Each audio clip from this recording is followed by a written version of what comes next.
Hello everybody, it's Vinyl Rich here with Vinyl Finds 60, I believe.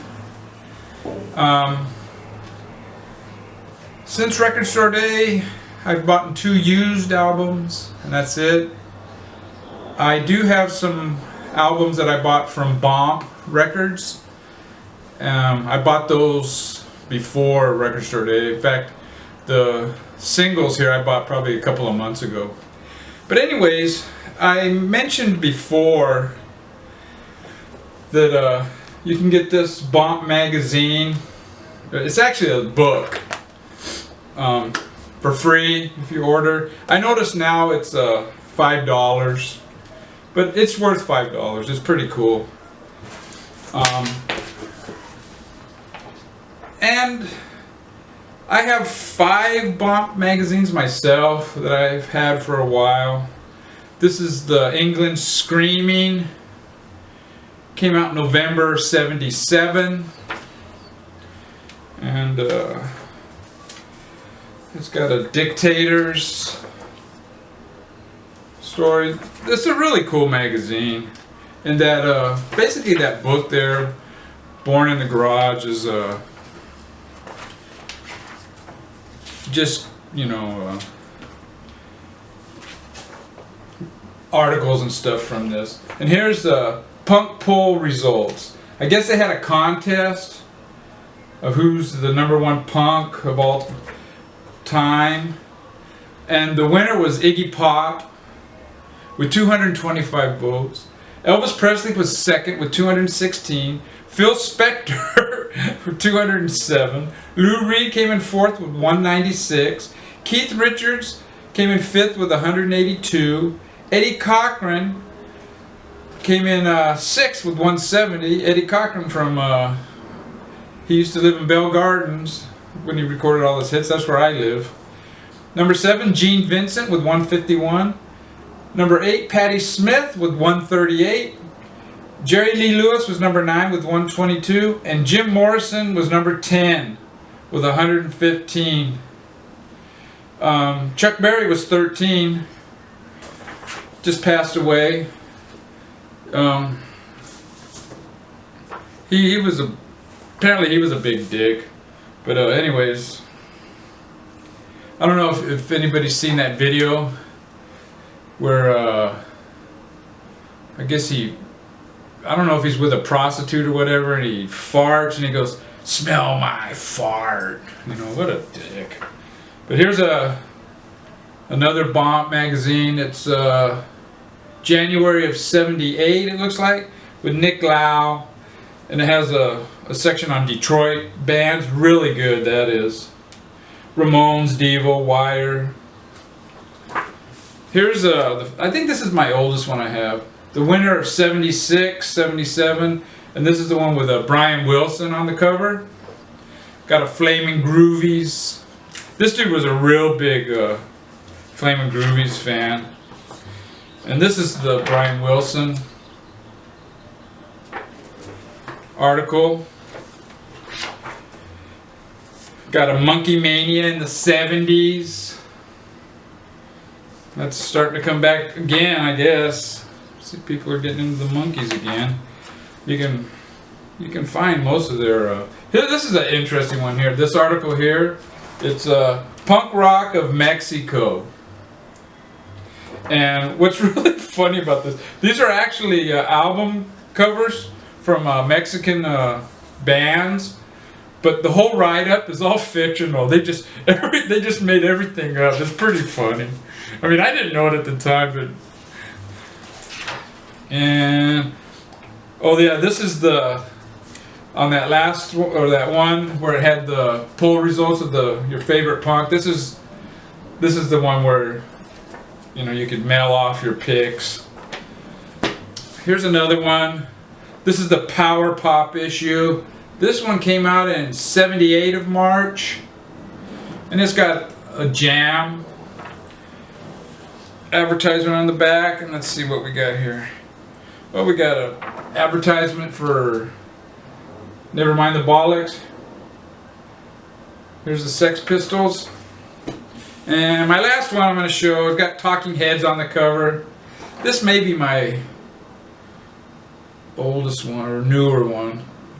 It looks like it came out March '79.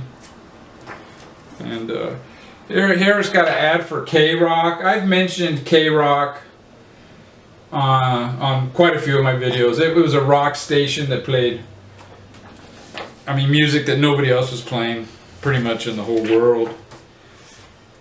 Talking Heads article. And special report, bootleggers. The article on bootlegs. And got an Elvis Costello. Okay, first off, I'm going to show the singles. They have you go to Bump Records, the website, and they have a $5 and under section. And they had some interesting albums, but there was nothing really there that, I mean, I don't want to be buying albums that I'm not going to listen to. But I picked up some of the singles. And I think I got 6 singles here, and they were like, I think it came to like $20, maybe $21. And this one here is the Warlocks. This is really good. Red Camera and Isolation. I'm not going to show the vinyl.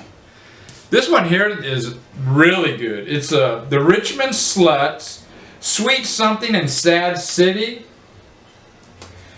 I believe some of these guys are from original members of the Brian Jonestown Massacre. But this is a really kind of 70s glammy gutter rock. I mean, it's really cool. This one here, let me take it out of this plastic. This one here is Static 99. This is a pretty cool raunchy rock. Right Now, back with Wearing a Frown. And this one here is Yokohama Hooks. Another cool. And I believe this had a female singer. It's been a couple of months since I've listened to these. But yeah, this was a good one too. This one here, Wax Museums. This, I guess I'll show up with the plastic. It has the hype sticker there. Wax Museums, I showed their album. Actually, it was VCLT from B-Sides. And I made the statement that's the band that, what's that guy? Weird Al was in. Wax Museums, pretty cool. Probably my least favorite of all of them. And this one here I just had to get. Sky Sunlight Saxon. And this one, with the sleeve, it doesn't really fit in there, so I will show this. Alright, I got 4 albums from Bump Records. This first one is a great LA band, 70s band, The Nerves. They didn't really make an album. I think it's the first side is their first single, maybe their second single and some demos. And I think the second side is live. This is really good though. I've seen a few people show this. I think Eric M., Tim Allen. But this is Jack Lee. He was a guitar player and vocalist, which is this guy, I believe. I'm not really sure. And he went off and formed the band The Beat. That's why the English band The Beat, when they came to the United States, they had to be called The English Beat because of his band The Beat. And this guy here, he formed the Plimsolls. The one song by them that most people will know is Hanging on the Telephone. That's the song that Blondie covered. But yeah, this is a fantastic. And it's available on Bump Records, but they issued this limited edition one. I think it's 100. And it's really cool. It's kind of like a chrome color, chrome with black. But yeah, really cool. Sounds great. I mean, I highly recommend this. Punky, power poppy type of music. Let me see, how much time do I got here? I gotta watch the time, otherwise this thing shuts off on me. I got another great one here. Metal Theologian is the one that let me know this was on there. Never heard of this band. 60s psych band. The Survival. This is La Onda de la Survival. Band from Mexico.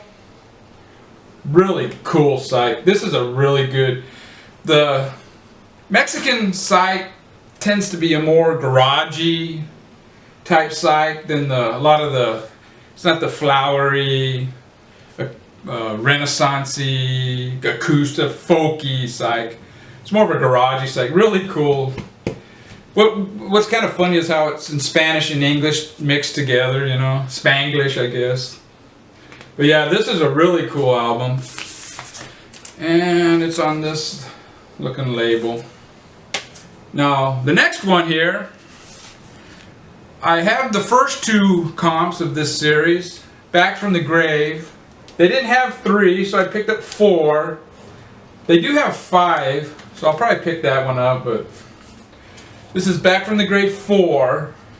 Really cool, garagey, I mean really snotty, garagey. The thing about this series here, it's kind of like Coke, you know? That first line, man, you get that buzz, you get that high, and then every line you do after that, you never quite get back to that, you know, that first time, you know? And that's how this was, man. The first side of Volume 1, man, it's fucking great. And it seems like none of the other sides, man, they just don't live up to that first side. But yeah, this is really cool. You got the Sloss. Just, there's no sense in naming these bands. It's just really cool. Highly recommend that series. And it's on Crypt Records, Bomb Records, black vinyl. Very cool. Now this one here is a Battle of the Garages. It's another comp. This is the 80s bands though. I guess they found some of these in the warehouse. These are originals from the 80s. They were sealed. This came out in 86. I have the first volume, Battle of the Garages Volume 1. And it's a comp of like Chesterfield Kings and stuff like that. And I actually thought it was better than the 60s comps that I had. You know, these 80s garage band revivals. I don't know, the Paisley Underground and all these garage bands from the 80s. They really do it good. This one has the Cannibals on there. That's a band that you don't see shown. I probably have 3 of their albums, but they're really good. But yeah, this is pretty cool. If they still, if go to Bob Records, the website, and if you're into garage music, check and see if they still have this. It's well worth it.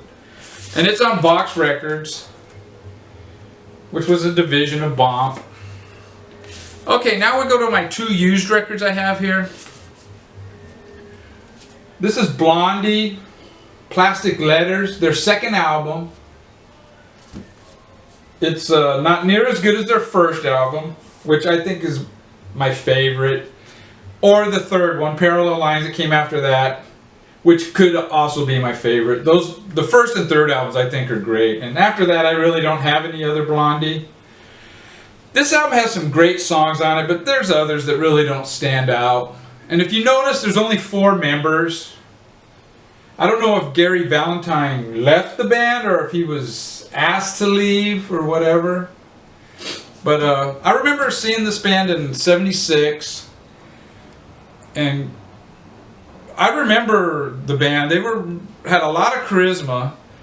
Blondie just stood there singing without any emotion, just like almost like a mannequin, whereas the other guys were moving around. And '77, I saw this band, The Eyes, and I saw Gary Valentine was the bass player in The Eyes. And I go, man, that's the guy that was playing with Blondie.